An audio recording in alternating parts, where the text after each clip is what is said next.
Who's Danny? Chapter 1. The Substitute. Teresa Mercer adjusted the strap of her satchel as she walked into Pine Ridge Elementary, the fluorescent lights humming like a distant swarm.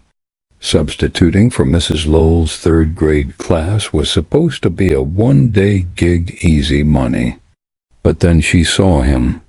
Danny Miller sat in the back row, his head bent over a spelling worksheet.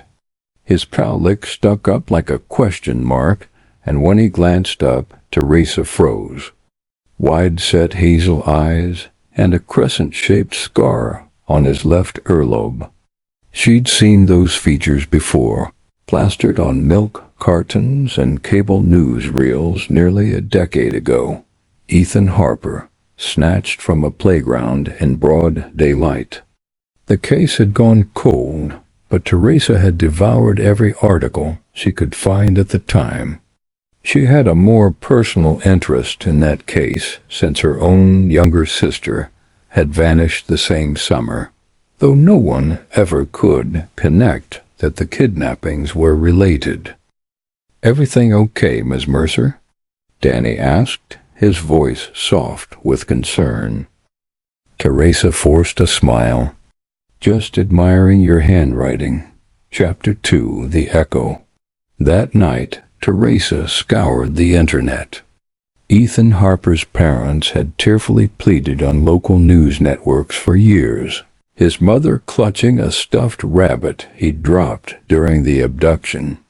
Danny's school file listed his birthday as March 15th, the same as Ethan's. Even the year.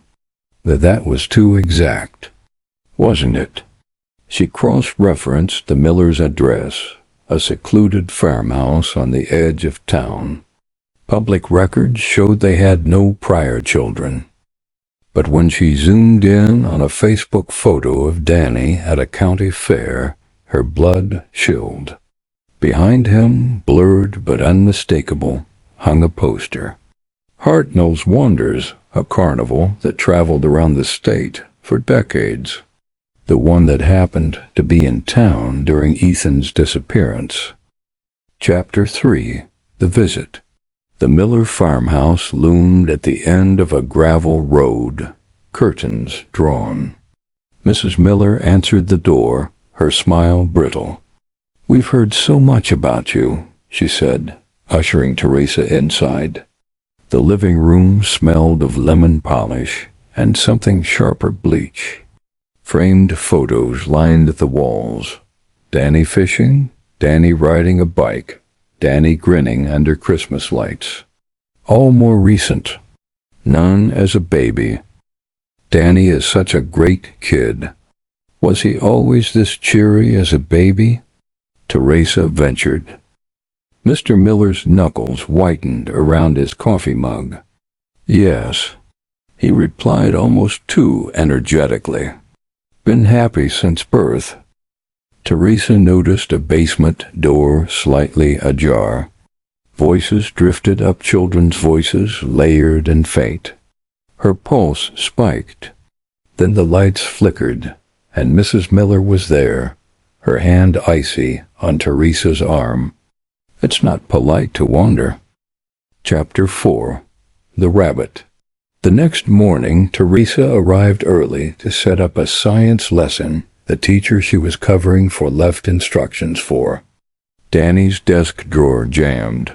When she yanked it, a moth-eaten stuffed rabbit tumbled out.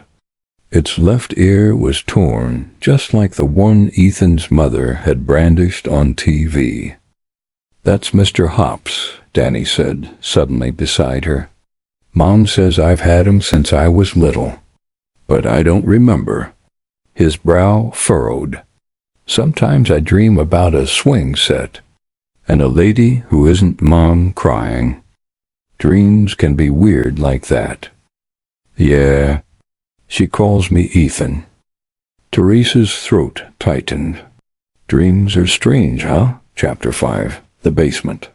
Teresa returned to the farmhouse at midnight, flashlight in hand. The basement door creaked open, revealing a staircase swallowed by shadows. The air thickened with mildew and urine. Her beam swept over a rusted crib, a pile of soiled blankets, and handprints. Dozens smeared in what looked like mud on the concrete walls. Small ones. A floorboard groaned behind her. "Curiosity killed the substitute," Mr. Miller said, his voice devoid of its folksy charm. In his hand glinted a syringe. Chapter 6. The Carnival. Teresa woke in a moving vehicle, her wrists zip-tied. The radio crackled. Abandoned Hartnell's Wonders Carnival site set for demolition next week. Mr. Miller glanced at her in the rearview mirror. "You think we're monsters? We saved those kids. Their parents were addicts, abusers. We gave them a better life. Those kids?" Teresa rasped. Mrs. Miller turned, her eyes gleaming. "Children are like dandelions. They thrive if you replant them." The van slowed at the carnival's decaying gates. Among the weeds stood a row of tiny graves, markers weathered to nubs. But not nearly enough, Teresa realized. There, in front of her face while lying on the ground, was her sister's name. Mr. Miller smiled. "Unfortunately, some flowers wilt anyway." That was when she felt the sting of a needle. Epilogue. The report. 2 weeks later, a hiker found Teresa's body in the carnival ruins, a stuffed rabbit in her grip. The Millers and Danny had vanished.